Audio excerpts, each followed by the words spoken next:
నమస్కారం.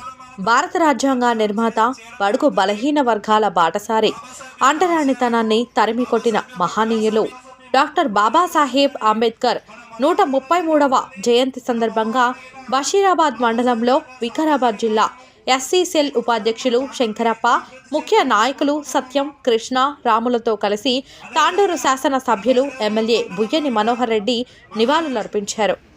ఈ సందర్భంగా ఎస్సీ సెల్ జిల్లా ఉపాధ్యక్షులు శంకరప్ప మాట్లాడుతూ, బషీరాబాద్ మండలంలో అంబేద్కర్ భవన్ ఎంతో అవసరం ఉందని అన్నారు. సభలు, సమావేశాలు జరుపుకోవడానికి ఇబ్బందిగా ఉందని, కావున అంబేద్కర్ భవన్ నిర్మాణానికి నిధులు కేటాయించాలని ఎమ్మెల్యేతో కోరారు. అదేవిధంగా బషీరాబాద్ మండలంలోని పాఠశాలల్లో మౌలిక సదుపాయాలు కల్పించాలని కోరారు. స్పందించిన ఎమ్మెల్యే మనోహర్ రెడ్డి, అంబేద్కర్ భవన్ నిర్మాణానికి ఎన్నికల తర్వాత నిధులు కేటాయించడం జరుగుతుందని, పాఠశాలలలోని సమస్యలను పరిష్కరించి మౌలిక సదుపాయాలు కల్పించడం జరుగుతుందని తెలిపారు. దీంతో ఎమ్మెల్యేకు అందరూ ధన్యవాదాలు తెలిపారు. ప్రతి ఒక్కరూ అంబేద్కర్ బాటలో నడవాలని కోరారు.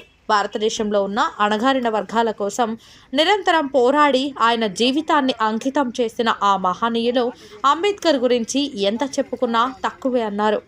భారత రాజ్యాంగం నిర్మాత ఈ దేశ భవిష్యత్తును ముందుగానే ఊహించి భావితరాలకు స్ఫూర్తిగా నిలిచిన వ్యక్తి అన్నారు. ఈ కార్యక్రమంలో కాంగ్రెస్ పార్టీ సీనియర్ నాయకులు doctor Sampath, Rohit Maharaj, Srikanth Gouli, doctor Narasimhulu, xerox Satish తదితరులు ఉన్నారు. అంబేద్కర్ భవనం కావాలని ప్రతి సంవత్సరం అంటున్నాం. ప్రతి సంవత్సరం కూడా మాకు వచ్చిన ఎమ్మెల్యేలు, జడ్పీటీసీలు, ఎంపీలు, అందరూ ఎంపీలు మాకు వాగ్దానం చేస్తున్నారు, కానీ ఇంతవరకు జరగలేదు.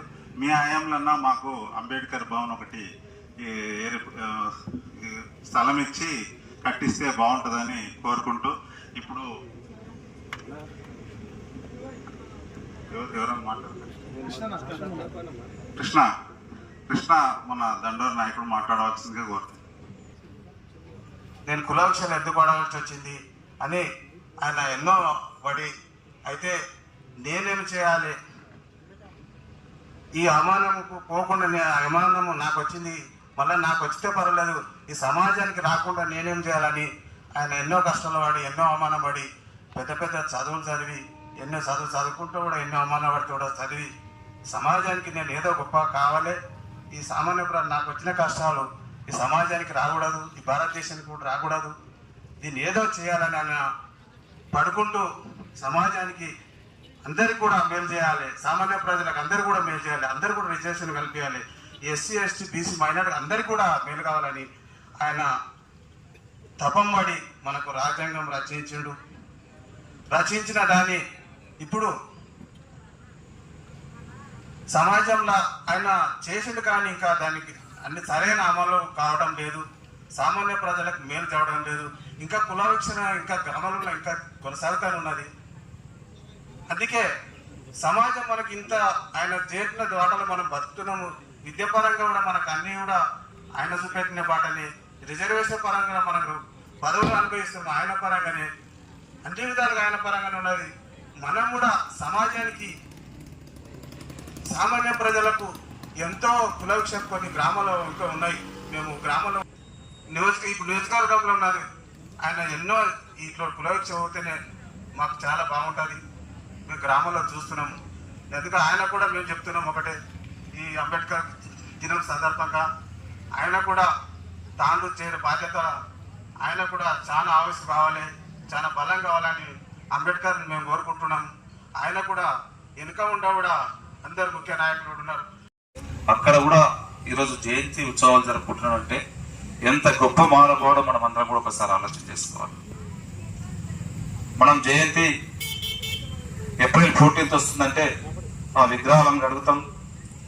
ఈరోజు గొప్ప ఉందని చెప్పి విగ్రహాలని పూల హారాలు ఇస్తాం, ఆడికి మనం పరిమితం చేస్తా ఉన్నాం. దీన్ని అంతా కూడా మనం ఆలోచన చేసుకోవాల్సిన అవసరం ఉంది. ఇంట్లో కూడా ఇప్పుడున్నటువంటి యువత కూడా కొద్ది చెడు మార్గంలో ఎక్కువ మటుకు పోయి ఈరోజు ఇబ్బంది పాలవుతా ఉన్నారు. ఆ రోజు అంబేద్కర్ గారు ఒకటే చెప్పారు, నా కళలు నిజం కావాలంటే గ్రామీణ ప్రాంతంలో ఉన్నటువంటి యువకులు కూడా ఒక మంచి మార్గంలో నడవాలా, అందరూ చదువుకోవాలా, అందరూ ప్రయోజకులు కావాలని చెప్పి ఎంతో కష్టపడి తన రాజ్యాంగాన్ని చేసిండు. ఈ రోజు కూడా ఆయన రాష్ట్ర రాజ్యాంగం వల్లనే ఈరోజు మనం తెలంగాణ తెచ్చుకున్నాం. ఆయన రాసినటువంటి రాజ్యాంగం వల్లనే ఈరోజు బీద బడుగు బలైన వర్గాలంతా కూడా రాజ్యాధికారాన్ని అనుభవిస్తా ఉన్నారు. దాన్ని ఇంకా కూడా సార్థకత తీసుకురావాలంటే మనం అందరం కూడా ఆ మహానుభావుని స్ఫూర్తిని తీసుకొని అతను అట్టడుగు కులాల నుంచి, అణగారిన కులాల నుంచి కాకుండా ఒక అట్టడుగు స్థాయి నుంచి, ఒక బీద కుటుంబంలో నుంచి వచ్చి ఒక అత్యున్నతమైన స్థానంలోకి ఏ విధంగా అయితే ఎదిగిండో మనం అందరం కూడా అదే జాడల అతనిని మార్గదర్శకంగా తీసుకొని ఆ స్థాయిని ఆయన ఎదిగినలో మనం కూడా అట్లా ఎదగాలని చెప్పి ప్రయత్నం చేసి దానికి ఖచ్చితంగా ఎదగాలని చెప్పి కూడా మీకు అందరూ కూడా తెలియజేసుకుంటూ, ఈ రోజుల్లో కొన్ని ఇప్పుడు మనం చూస్తా ఉన్నాం ఇప్పుడున్నటువంటి పరిణామాలు. ఈ రోజు చెప్తా ఉన్నారు కొంతమంది నాయకులు, మేము అవసరం అనుకుంటే రాజ్యాంగాన్ని కూడా మారుస్తామని చెప్పి కొంతమంది మతశక్తులు, మతతత్వ పార్టీలు ఈ రోజు మన ముందుకు వచ్చి చెప్తా ఉన్నాయి. మేము ఇప్పటికి 2 సార్లు చేసినాం, మాకు 3వ సారి కూడా అధికారం ఇవ్వండి, ఖచ్చితంగా అవసరమైతే రాజ్యాంగాన్ని పక్కకు పెడతామని చెప్పి అంబేద్కర్ గారు గ్రహించిండ్రు. ఎప్పుడైనా కానీ